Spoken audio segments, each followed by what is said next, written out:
ሸውዓተ ሃገራት ዘሳተፈ ወታደራዊ ልምምድ ኣብ ሰሜን ሽወደን ይካየድ ከም ዘሎ ተገሊጹ። ኣብ ሽወደን ሽግለት ኣልቦነት ይቕንስ ምህላው ተሓቢሩ። ካብ ጥቅምቲ 2022 ጀሚሩ ሓድሽ ስርዓት ገንዘባዊ ድጋፍ ክተኣታቶ ምዃኑ ተገሊጹ። ምስ ፍሕፋሕ ሓድሽ ዓሌት ኮሮና ሻቅሎት ይዛይድ ከም ዘሎ ተገሊጹ።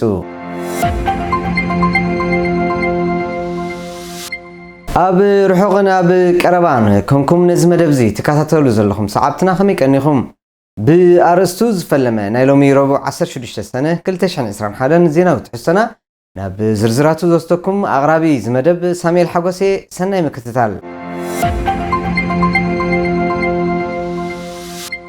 ሸውዓተ ሃገራት ዘሳተፈ ወታደራዊ ልምምድ ኣብ ሰሜን ሽወደን ይካየድ ከም ዘሎ ተገሊጹ። ካብ 7 ሰነ ጀሚሩ ከባቢ 7 ዝኾና ነፈርቲ ኩናትን ኣስታት 10,000 ተሳተፍትን ዝጸመደ ወታደራዊ ልምምድ ኣብ ሰሜናዊ ክፋል ሽወደን ይካየድ ምህላው ካብ ሚኒስትሪ ምክልኻል ሽወደን ዝተረኽበ ሓበሬታ ረድዩ። እቲ S21 ዝተሰምየ ወታደራዊ ልምምድ ንሕቡራት መንግስታት ኣሜሪካን ዓባይ ብሪጣንያን ሓዊስካ ን7 ሃገራት ዘሳተፈ እዩ። እቲ ልምምድ ክሳብ ዓርቢ 18 ሰነ ቅጽል ምዃኑ እቲ ዝረኸብናይ ሓበሬታ ይጽብጽብ። ወታደራዊ ልፍንቲ ኪዳን ሰሜን ኣትላንቲክ ወይ ኔቶ እውን ኣብቲ ስርሒት ብኸፊል ይሳተፍ ምህላው ይሕብር። ሚኒስትሪ ምክልኻል ሽወደን ፒተር ሁልትቪስት ነቲ ልምምድ ኣመልኪቱ ምስ ቴሌቪዥን ሽወደን ኣብ ዝገበሮ ዝርርብ እቲ ኣብ ሃገራት ዩክሬንን ቤላሩስን ዘሎ ህልዊ ፖለቲካዊ ምዕባለታት ኣብ ግምት ብምእታው ኣገዳስነት ናይዚ ልምምድ ዕዙዝን እዋናውን ምዃኑ ሓቢሩ። እቲ ካብ ብኹናት ዝያደ ሰላም እትፍለጥ ሽወደን ንነዊሕ ዓመታት ኣብ ወታደራዊ መዳይ ገዚፍ ባጀት ካብ ምስላዕ ተቆጢባ እንድሕር ምጽናሕ ራሻ ኣብ ዞባ ባልቲክ ተካይዶ ዘሎ ቀጻሊ ምትኹታኻት ከቕስና ብዘይምኽኣሉ ነቲ ኣደስኪላቶ ዝጸንሐት ምክልኻላዊ ንጥፈታት ዳግም ክተነጥፎ ትረአ ኣላ ክብሉ ተንተንቲ ፖለቲካ ይስምዑ። ሽግለት ኣልቦነት ይቕንስ ምህላው ተሓቢሩ። ሽግለት ኣልቦነት ዘገም እንዳበለ ይቕንስ ምህላው ካብ ቤት ጽሕፈት ዕዮ ሽወደን ዝወፀ ሓድሽ ጸብጻብ ነጺሩ። ብመሰረት ናይቲ ጸብጻብ ኣብ ወርሒ ግንቦት ኣስታት 41,000 ሰባት ስራሕ ወይ እውን ትምህርቲ ከም ጀመሩ ይጥቀስ። ንመጠን ሽግለት ኣልቦነት ብደረጃ ሃገር ምስ ንምልከትካ እቲ ኣብ ወርሒ መጋቢት 8.1 ሚእታዊት ዝነበረ መጠን ሽግለት ኣልቦነት ኣብ ወርሒ ግንቦት ናብ 7.9 ከም ዝቐነሰ ተሓቢሩ። ብተመሳሳሊ መጠን ሽግለት ኣልቦነት ኣብ መንእስያት እውን ቀኒሱ ምህላው ተገሊጹ።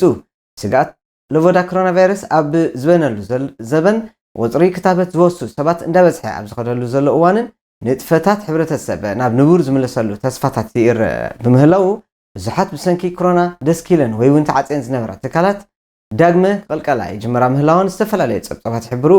ነዚ መሰረት ብምግባር ከዓ ቁፅሪ ናይቶም ኣብ ዝቕፅል ኣዋርሕ ስራሕ ክረኽቡ ዝኽእሉ ሰባት ከዓቢ ምዃኑን ብኡ መጠን ከዓ ሽግለት ኣልቦነት ክጎድል ምዃኑ ንምዕባለታት ዕዳጋ ስራሕ ብቐረባ ዝከታተሉ ወገናት ይእምቱ። ካብ ጥቅምቲ 2022 ጀሚሩ ሓድሽ ስርዓት ገንዘባዊ ድጋፍ ክተኣታተ እዩ።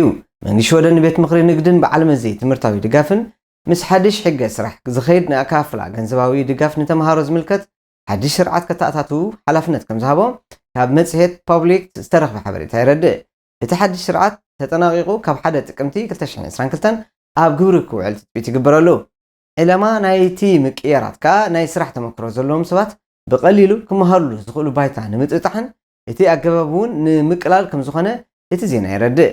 ብዘይካዚ ኣብቲ ኣብ ስራሕ ዓለም ጸኒሑ ክመሃር ንዝደልእ ሰብ ዝወሃብ መጠን ሓገዝን ልቓሕን 80 ሚእታዊት ናይቲ ዝነበሮ ደሞዝ ኣቢሉ ከም ዝኸውን ክግበር ምዃኑ እቶም ስራሕ ዘለዎም ወይ እውን ናይ ስራሕ ኩንትራቶም ኣብ ምውዳእ ዝርከቡ ሰባት ነቲ ሓድሽ ዝውጠን ዘሎ ሓገዝ እንዳወሰዱ ክሳብ 44 ሳምንታት ክመሃሩ ክፍቀደሎም ምዃኑ በቶም ክልተ መንግስታዊ ትካላት ዝወፀ ሓበሬታ መግለጺ የረድእ። ምስ ፍሕፋሕ ሓድሽ ዓሌት ኮሮና ሻቅሎት ይፈጥር ከም ዘሎ ተገሊጹ። ከባቢ 50 ሚእታዊት ዝኸውን ካብ ህዝቢ ሽወደን ቀዳመይቲ ክታበት ኣንጻር ኮሮና ቫይረስ ተኸቲቡ እኳ እንተሎ ኣብ ምስፍሕፋሕ ለበዳ ናይቲ ኣብ ሂንዲ ዝተረኣየ ደልታ ተባሂሉ ዝፍለጥ ዓሌት ኮሮና ቫይረስ ሓድሽ ናይ ሻቅሎት ማዕበል ቀስቂሱ ከም ዝርከብ ተሓቢሩ። ብመሰረት ብጋዜጣ ኤክስፕረሰን ዝተገብረ ዳህሰሳ መጠን ምስፍሕፋሕ ናይ ዝፍሉይ ቫይረስ ዝፈጠሮ ለበዳ ኣብ ውሽጢ ሰሙን ዝኸውን ግዜ ብ70 ሚእታዊት ይሕበር። እቲ ደልታ ዝበሃል ስም ተዋሂቦ ዝርከብ ፍሉይ ዓይነት ኮሮና ቫይረስ ንመጀመርታ ግዜ ኣብ ምዝዛም ዓመት 2020 ኣብ ሃገር ህንዲ ድሕሪ ምርኣዩ ነዊሕ ከይጸንሐ ናብ ዝተፈላለዩ ከባቢታት ዓለም ክልሕም ከም ዝተረኣየ ዝዝከር እዩ። ኣብ ሽወደን እቲ ብዝያዳ ዝርአ እቲ ኣልፋ ዝበሃል ቀዳማይ ዓይነት ኮሮና ቫይረስ እኳ እንተኾነ መጠን ምስሕፋሕ ናይቲ ኣቐዲሙ ዝተገልጸ ዓሌት ኮሮና እውን እንዳወሰኸ ይኸይድ ምህላው ይግለጽ። ኣብ በዓል መዚ ጥዕና ሽወደን ከም ቀዳማይ ኪላ ስነ ለበዳ ዝኾነ ዘገልግል አንደሽ ተግኔል ምስተተ ኣብ ዝገበሮ ዝርርብ እዚ ዝርኦ ዘሎ ሓድሽ ምስፍሕፋሕ ካልእ ዓሌት ኮሮና ካብ ስጋኣት ምስፍሕፋሕ ለበዳ ኮሮና ቫይረስ ጨሪስና ኣይተለቓቕናን ምህላውና ዘመልክት እዩ ክብል ገሊጹ።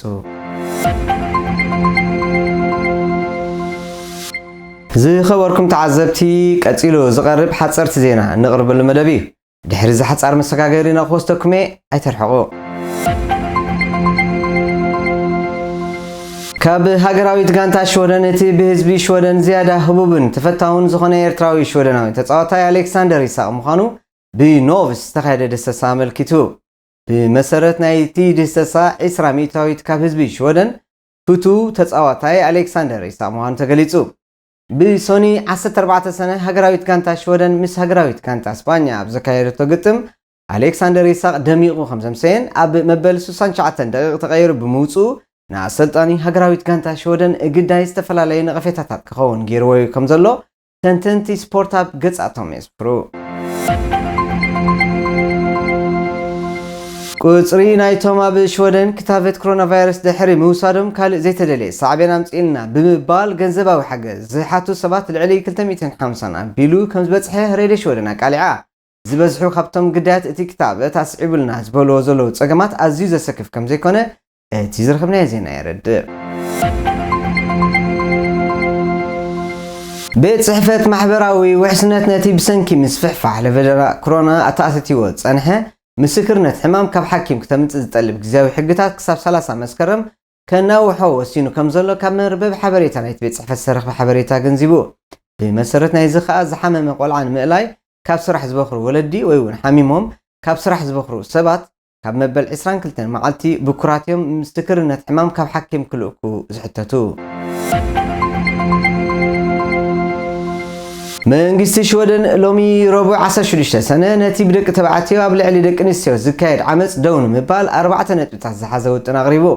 ሚኒስትሪ ፍትሒ ሽወደን ሞርጋን ዮሃንሰን እቲ ውጥን ንኹሉ ዓይነታት ዓመፅ ኣብ ልዕሊ ደቂ ኣንስትዮ ደው ንምባል ዝዓለመ ይኽብል ድሕሪ ምግላፅ ኣብ ውሽጢ ዝሓለፈ 20 ዓመታት ንመጀመርያ ግዜ ከምዚ ዓይነት ውጥን ይቐርብ ምህላው ኣስሚሩሉ። ሚኒስተር ማዕርነት ዝኾነት ሜርታ ስተነቪ ብወገና እቲ ውጥን ህይወት ደቂ ኣንስትዮ ኣብ ምድሓን ወሳኒ ተራ ክፃወት እዩ ክትብል ገሊፃ። ዝኸበርኩም ተዓዘብቲ ንሎሚ ንዓኹም ዝበልናዮም ዜናዊ ቀረብና ኣብዚ ክንዛዝም ኢና። ወትሩ ዘዕብየና ሃናፅን ሓጋዝን ርእቶታትኩም ብትፅሕፍሉ ኢሜይልና እዚ ስዕብ እዩ። ፀሓፉልና ክንእንግደኩም ድልዋት ኢና። እዚ መላግቦ ብምጥዋቕ ናብ ካልእ ክበፅሕ ሼር ምግባር ኣይንሰልኪ። ብዝተረፈ ኣብ ዝቕፅል መዓልታት ክሳብ ንራኸብ ድሓን ኩኑ ብምባል ንፋነወኩም ሰላም።